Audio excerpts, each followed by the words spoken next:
ದೇಶದಲ್ಲಿ ಇಡೀ ಅಂತಾರಾಷ್ಟ್ರೀಯ ಮಟ್ಟದಲ್ಲಿ ಒಂದು ಹೆಸರನ್ನ ಗಳಿಸಿರ್ತಕ್ಕಂಥ ಏಕೈಕ ಮಹಿಳೆ ಅಂದರೆ ಅದು ಸಾಲು ಮರದ ತಿಮ್ಮಕ್ಕ ಅಂತ ಈ ಸಂದರ್ಭದಲ್ಲಿ ಹೇಳಿಕೆ ಬಯಸ್ತೀನಿ ಸ್ನೇಹಿತರೆ.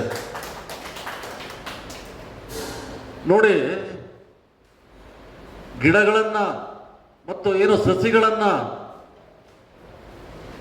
ರಸ್ತೆಗಳ ಉದ್ದಕ್ಕೂ ನೆಟ್ಟು ಮತ್ತೆ ಆ ಪೋಷಣೆ ಮಾಡೋದಿದೆಯಲ್ಲ, ಮಕ್ಕಳನ್ನ ಯಾವ ರೀತಿ ನಾವು ಪೋಷಣೆ ಮಾಡ್ತೀವಿ ಆ ರೀತಿ ಅವರ ಗಿಡಗಳನ್ನ ಮತ್ತು ಸಸಿಗಳನ್ನ ಪೋಷಣೆಯನ್ನ ಮಾಡಿದ್ದಾರೆ.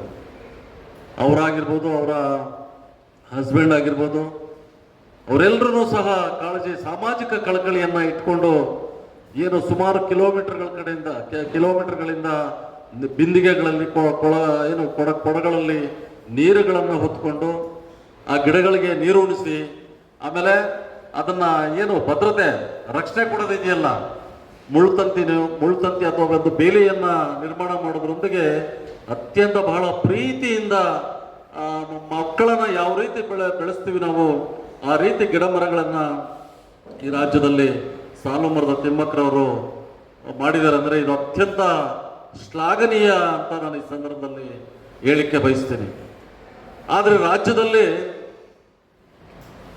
ತಿಮ್ಮಕ್ಕರವರ ಬಗ್ಗೆ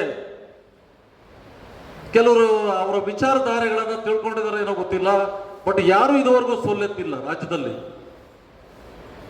ನೋಡಿ, ಇವತ್ತು ನಮ್ಮ ವೇದಿಕೆ ವತಿಯಿಂದ ಒಂದು ರಿಜಿಸ್ಟ್ರೇಷನ್ ಅನ್ನ ಮಾಡಿಸಿದ್ವಿ ನಾವು, ವೃಕ್ಷ ಮಾತೆ ಸಾಲು ಮರದ ತಿಮ್ಮಕ್ಕ ವೇದಿಕೆ ಅಂತೇಳಿ ನಾವು ಇವತ್ತು ರಿಜಿಸ್ಟ್ರೇಷನ್ ಅನ್ನ ಮಾಡ್ಕೊಂಡು ಇವತ್ತು ನಿಮ್ಮ ಮುಂದೆ ಬಂದಿದ್ದೀವಿ. ಆದ್ರೆ ಅವರ ಕಾಳಜಿ ಇದೆಯಲ್ಲ, ಸಾಮಾಜಿಕ ಕಾಳಜಿ ಕಳಕಳಿ ಇದೆಯಲ್ಲ, ಅದನ್ನೆಲ್ಲ ನಾವೆಲ್ಲರೂ ಮೈಗೂಡಿಸ್ಕೋಬೇಕಾಗ್ತದೆ. ಇವತ್ತಿನ ಪೀಳಿಗೆಗೆ ಅದನ್ನೆಲ್ಲ ನಾವು ವಿವರವಾಗಿ ಇಂದಿನ ಪೀಳಿಗೆಗೆ ನಾವು ಪ್ರಸ್ತುತಪಡಿಸೋದಿದೆಯಲ್ಲ, ಅದು ಭಾರಿ ಗಂಭೀರತೆಯನ್ನು ಕಾಪಾಡ್ತದೆ. ಯಾಕಂದ್ರೆ ಈಗಿನ ಜನರೇಷನ್ ಅವ್ರಿಗೆ ಯಾರಂದ್ರೆ ಗೊತ್ತಿಲ್ಲ, ತಿಮ್ಮಕ್ಕವ್ರು ಅಂದ್ರೆ ಯಾರಂದ್ರೆ ಗೊತ್ತಿಲ್ಲ ಅವ್ರಿಗೆ. ಅನೇಕ ಮಹನೀಯರ ಹೆಸರುಗಳು ಹೇಳಿದ್ರೆ ಅವ್ರಿಗೆ ಗೊತ್ತೇ ಇಲ್ಲ, ಅವರ ವಿಚಾರಧಾರೆಗಳಿಗೆ ಗೊತ್ತಿಲ್ಲ ಅನೇಕರಿಗೆ. ಇಂತಹ ಸಂದರ್ಭದಲ್ಲಿ ಅವರ ವಿಚಾರಗಳನ್ನು ನಾವು, ಅವರ ಮೌಲ್ಯಗಳನ್ನ, ಅವರ ಬದ್ಧತೆ ಇದೆಯಲ್ಲ, ಅದನ್ನ ನಾವು ಇವತ್ತು ರಾಜ್ಯಾದ್ಯಂತ ದೇಶಾದ್ಯಂತ ನಾವು ಪ್ರಚುರಪಡಿಸೋದಿದೆಯಲ್ಲ, ಇದು ಭಾರಿ ಗಂಭೀರತೆಯನ್ನ ಕೊಡ್ತಕ್ಕಂಥ ವಿಚಾರ ಸ್ನೇಹಿತರೆ. ಹಾಗಾಗಿ ನಾವು ಈ ರಾಜ್ಯದಲ್ಲಿ ಮೊಟ್ಟ ಮೊದಲನೇದಾಗಿ ಒಂದು ಸಾಲು ಮರದ ತಿಮ್ಮಕ್ಕರವರ ಹೆಸರಿನಲ್ಲಿ ಒಂದು ನೋಂದಣಿಯನ್ನ ಮಾಡಿಸಿದ್ದೀವಿ. ಈ ನೋಂದಣಿ ಮಾಡಿಸಿ ಕೇವಲ ಒಂದು 3 ತಿಂಗಳಾಗಿರ್ಬೇಕನ್ನಿಸ್ತದೆ.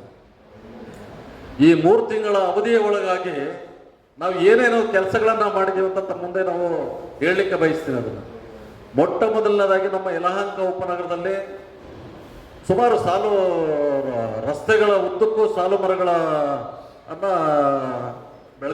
ಬೆಳೆಸಿದ್ದಾರೆ.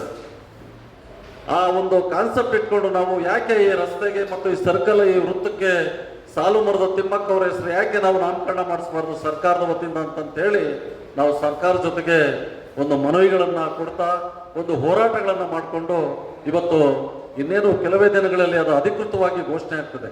ಸಾಲು ಮರದ ತಿಮ್ಮಕ್ಕ ವೃತ್ತ ಅಂತ ಒಂದು ಘೋಷಣೆಯನ್ನ ಮಾಡಲಿಕ್ಕೆ ಈಗ ಹತ್ರದಲ್ಲೇ ಇದೆ ಅದು ಸರ್ಕಾರದ ಜೊತೆ. ಅದು ಏನು additional chief secretary Tushar Girinath ಮತ್ತೆ ನಮ್ಮ JBA ಚೀಫ್ ಅಡ್ಮಿನಿಸ್ಟ್ರೇಟರ್ ಆಗಿರ್ತಕ್ಕಂಥ ಮಹೇಶ್ವರ್ ಅವರ ಜೊತೆಗೆ ನಾವು ಇದನ್ನೆಲ್ಲ ಪತ್ರವ್ಯವಹಾರಗಳನ್ನ ಮಾಡಿಕೊಂಡು ಒಂದು ಇನ್ನೇನು ಕೆಲವೇ ದಿನಗಳಲ್ಲಿ ಅದು ಅಧಿಕೃತವಾಗಿ ಘೋಷಣೆ ಆಗ್ತದಂತ ಈ ಸಂದರ್ಭದಲ್ಲಿ ತಮ್ಮ ಮುಂದೆ ಹೇಳಲಿಕ್ಕೆ ಬಯಸ್ತೀನಿ ಸ್ನೇಹಿತರೆ.